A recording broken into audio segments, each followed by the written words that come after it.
Hi, welcome to my channel where we question everything. Today's topic is why I disagree with Alexander Mercouris.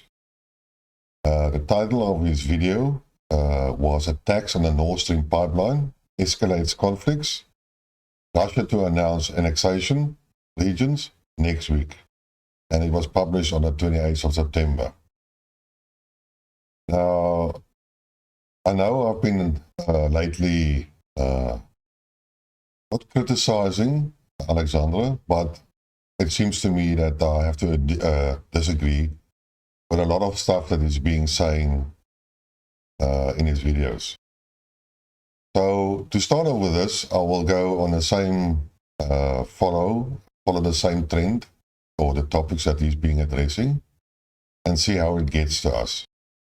The main subject that Alexander wanted to focus on was the explosion, sabotage of the gas lines, and he tried to analyze why and who might be the culprit. I don't think it's going to be that easy to, well, it's not going to be that easy to predict who it was, because we have to look at the final results of the investigation. I believe the culprits will be identified, but whether that information will be made available to the world is going to be a debatable point. And also whether those are in any case be the true information. Now again, just looking at the technical aspects, which Alexander also did, and I think he made a couple of assumptions that are, I'm sorry, not going to be there. He talked about that the pipes the Russians would have had some sensors on it and some cameras and some other monitoring equipment and so on and so forth. Now, when you looked at the pipeline, how it was laid by the ships and so on, I didn't see any additional equipment being attached to the pipes. So, and I don't see a need for any other sensors and so on in order to protect the pipe.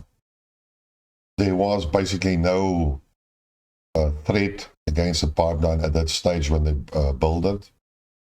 Cameras will be ineffective because depending on the visibility in the water, you know, you can have visibility, you can have no visibility. It all depends on the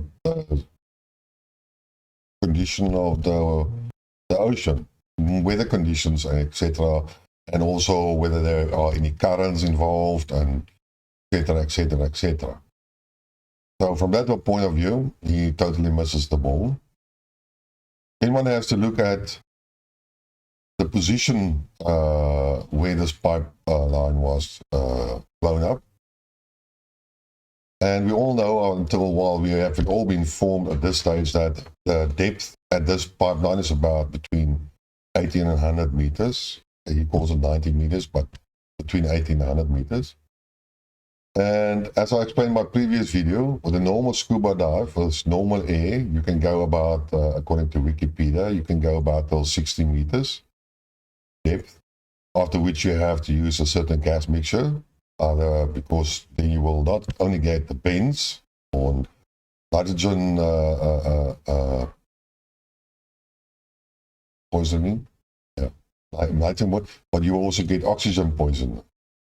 And which is more like you're going to get drunk and you might actually pass out underwater and totally disorientated. Now, the 60 meters is like a normal certification for normal scuba divers. And I've done that. I went down to 50 meters, well, 54 meters. So any person can basically do that. Now, if you want to go a little bit deeper, you have to have experience. And again, here's where Alexandra basically says that the whole operation would have to be done by a state actor. And I actually disagree with that. There are multiple people that can dive to 100 meters without any problems, with the necessary equipment, experience, and everything like that. We are talking about commercial divers that would have had the licensing. Then oil rigs, they use a lot of divers.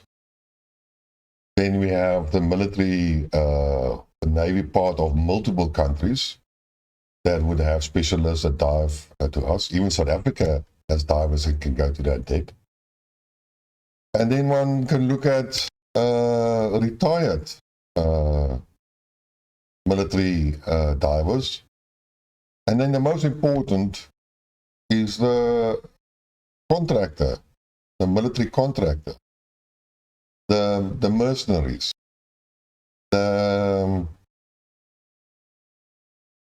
people that can give you basically plausible deniability. And we all know that the Americans have employed our contract military personnel, and most of them are in any case retired specialists, and there will be some SEALs underneath it, and some Spetsnaz, and whatever other specialized British, I don't know what they're called, SAS, that's correct. And then there's French legionnaires and so on. They will also be able to do all these type of operations.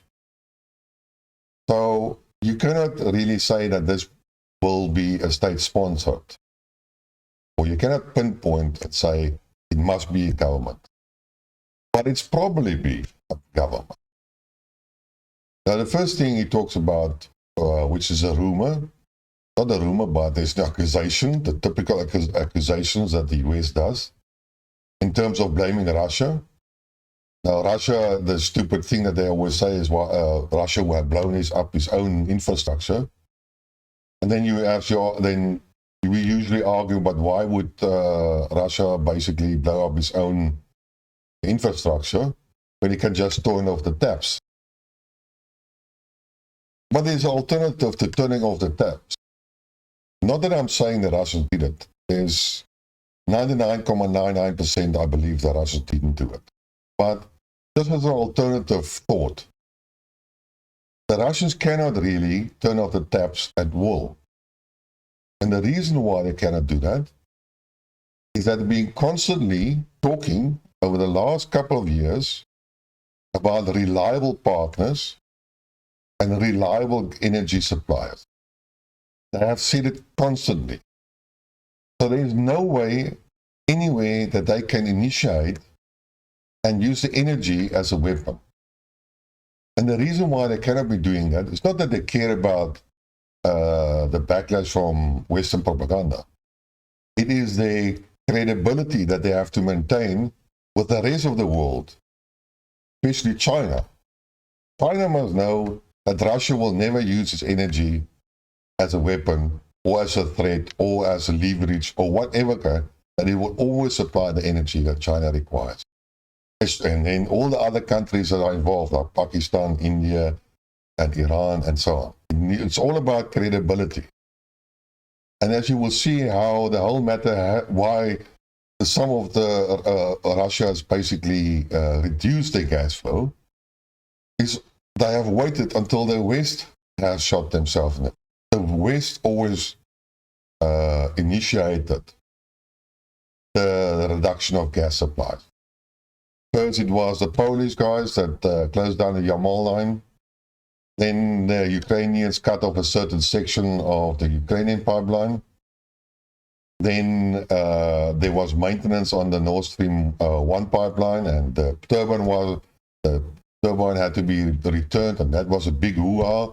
When it finally returned, the Russians said, whoa, can't accept it. We have no guarantee about these turbines, that the repairs are done properly. Sorry, your sanctions, we cannot install it. It's plausible deniability. And then there was the maintenance on the Nord Stream 1, and then they found more turbines that were not suitable. Yes, there was an oil leak. But I saw, from my point of view, that what I saw about the leak, oil leak, it's a minor oil leak. It's not something critical. Yes, oil is important, but not that serious. You could have made the plan. You could still sort of survive. And then we also know that the Russians have manufactured and supplied all the turbines for Nord Stream 2. So there was no reason why they couldn't swap out or modify the attachment points within a given time and install one of the Russian turbines on Nord Stream 1. So there could have been some effort made by the Russians to start up. But then they had plausible deniability that they are still reliable suppliers, and they could blame the West why they're not getting any gas. So for Russia to turn off the taps is a no-no. And then also accusation would be is that now the pipes are being blown up, then Russia loses leverage. What leverage?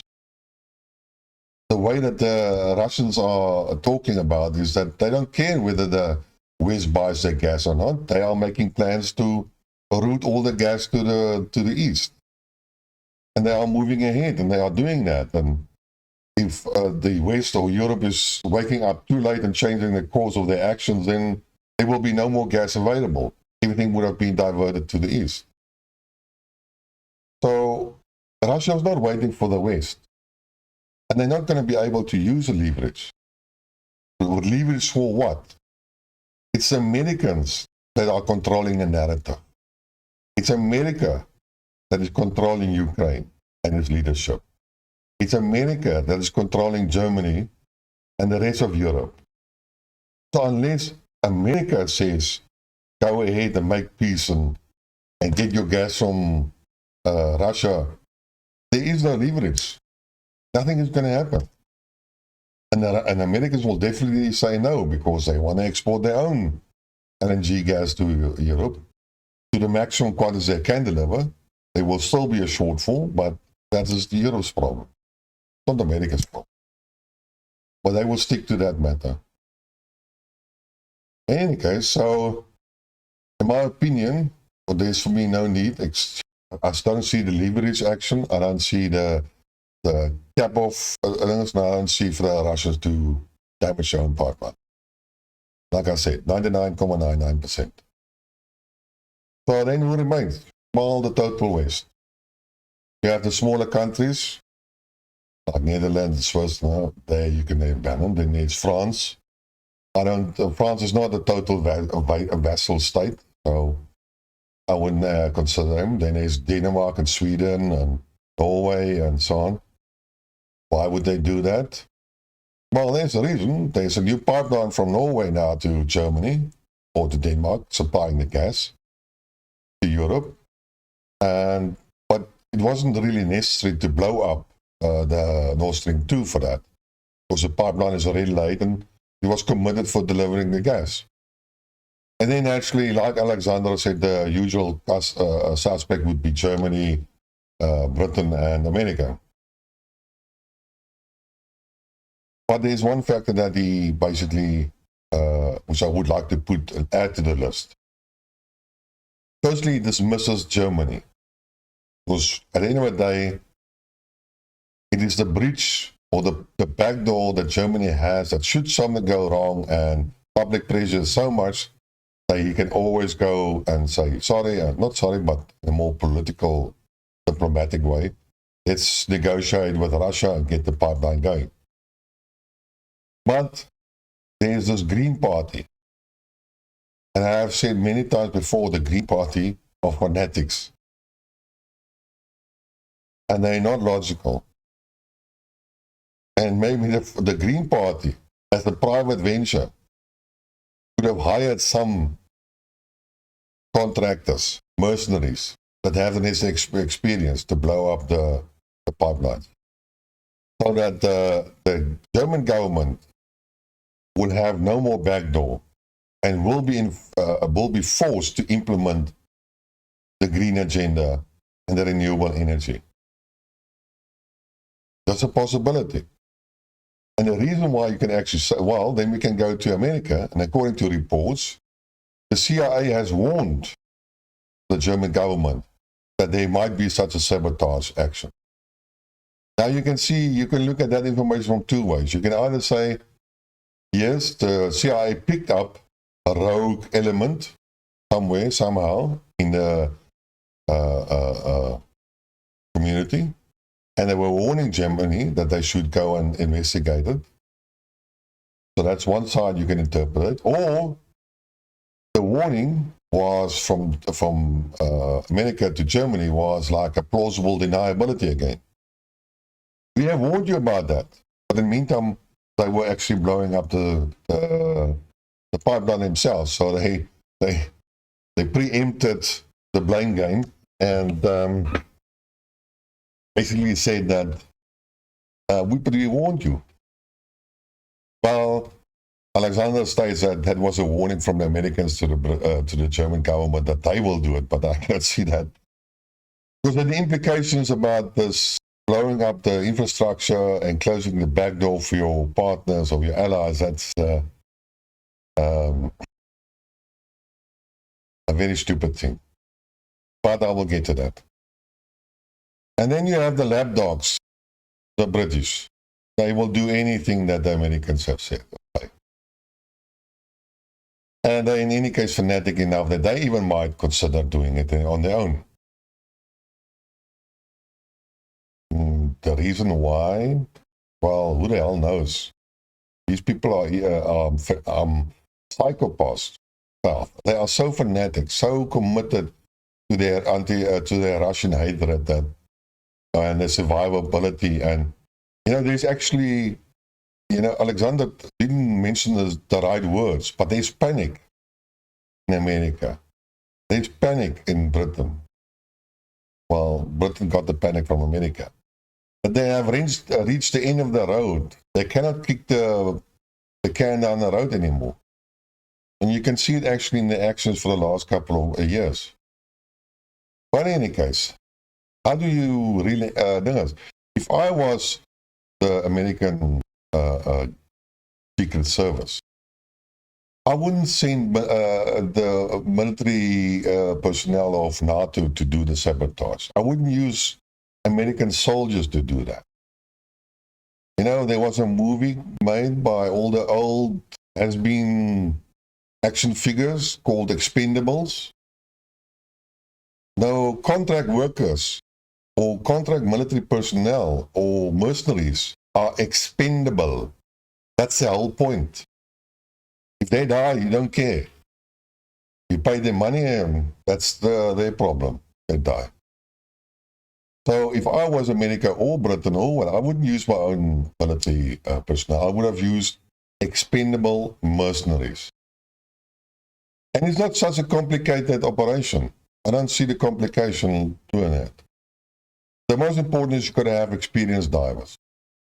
And then you have to have a nice quantity of C4 and the necessary detonators and a necessary timer. And then you have to have a boat. And also, if I had to do it, I would have driven my boat there. You can pick up the pipeline should probably lie on sand, not on rock, but on sand. It is fairly new installed, so it wouldn't be covered by sand or by any barnacles, a lot of barnacles or sea creatures. It will be fairly easy to see. I'm sure there is some technology like handheld small sonar or whatever call that. If you dive, you can pick up the stuff. But in any case, you can find the pipe by a normal fish finder. Only 100 meters deep, max. So as your boat, you do a little bit of boat trips over that, and then you pick up the lines, you pick it up with a fish finder, or a little bit more sophisticated sonar. Then you will mark your GPS coordinates. Then next time I'll come by, and as I come by, I will drop off a line with a buoy over that spot. And if I come back again with another boat or whatever, I will come the divers, and they will drop them off at the buoy, and they will follow the line down right to the bottom as a guideline, and then be nearly on top of the pipeline. Now it's dark underneath at that depth, but it's not totally darkness, but it's still darkness. According to Wikipedia, 200 meters is the limit for plant growth, but you still can see it at depth. But in any case, that's the point. That's only like extra information. So then you place your explosives, and you put over your timer, and you go up, and you wait for the next pass of the boat, and you climb to the boat, and there you go. It will take you 3-4 minutes, and you're onto the boat. So any determined, experienced person can actually do it. So I don't see the problem.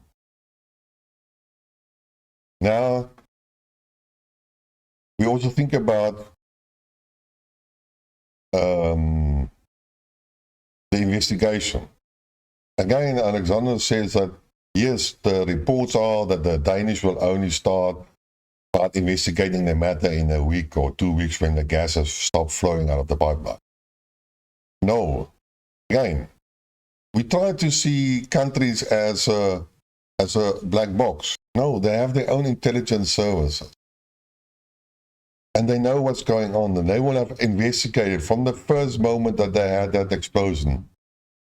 They would have started investigating. Of course, you're not, what are you going to do? Wait for the gas to go up, and then you're going to dive down, and then you're going to take some pictures and see, oh, okay, there's 100 meters of pipe, or not, they wouldn't be 100 meters, but like, say, 50 meters, maybe 20 or 30 meters of pipe gone. And the pieces are lying around there, and then you're going to send some divers down, hopefully to pick up some scraps or remnants of the explosive device, and then you're only going to start your investigation. No. There's a lot of things that you can do beforehand. And I can guarantee you the culprits will be identified. Because whatever personnel is available in any country, Swedish, Danish, German, whoever, American, Russians, those intelligence services will be highly active and working hard to determine who was culprit. And that's another reason why I would have never used my own troops. I would have used contract mercenaries. And then now, okay, we are going to play a little bit movie stories now, but then you assassinate the mercenaries in any case. And then there's no trace back. But then one has to look on yourself and why if you decide, or if it comes out finally that the Americans have done that, and the intelligence is strong, or the evidence is fairly strong, then how do you think Germany will react? Because I'm telling you, they will find out who did it. You cannot hide something like this. There will always be traffics, there will be cars, there will be CCTV on the shore, there will be satellite images, there will be hiding records.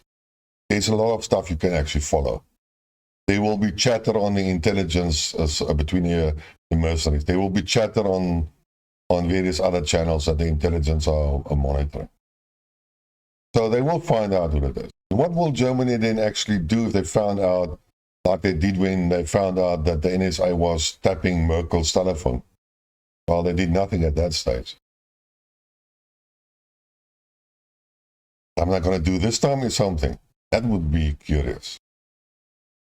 But in any case, then Alexander talked about the American government. And again, one has to go a little bit back. And I don't agree with him in that. Firstly, the image of the American government is the picture of a senile Biden president who has dementia. That is the image that America presents. And then you have his advisors and so on, and foreign ministers and secretary or whatever, and Blinken and all the other guys, and you can see more or less what type of people they are. And that is the image that you see of the government. But unfortunately, that's a front. There's a lot of people behind that. And if I know one thing about America, is that if we here in South Africa will have one person to do the job, then the Americans will have 10 people or more do the same job. They have enough personnel and money to finance all the stuff. So there's a lot of stuff being done behind the scenes. And that gives us a different false impression of what America really is. But you can go back to Bush in 2001 and 9/11, and you can look at the progress that the Americans have done. And they have changed a little bit from the old politics. But it was a necessity because the American century has come to an end, or slowly approaching an end. They have used up their power and the resources of the world there. their capital that was established throughout the years since 1945.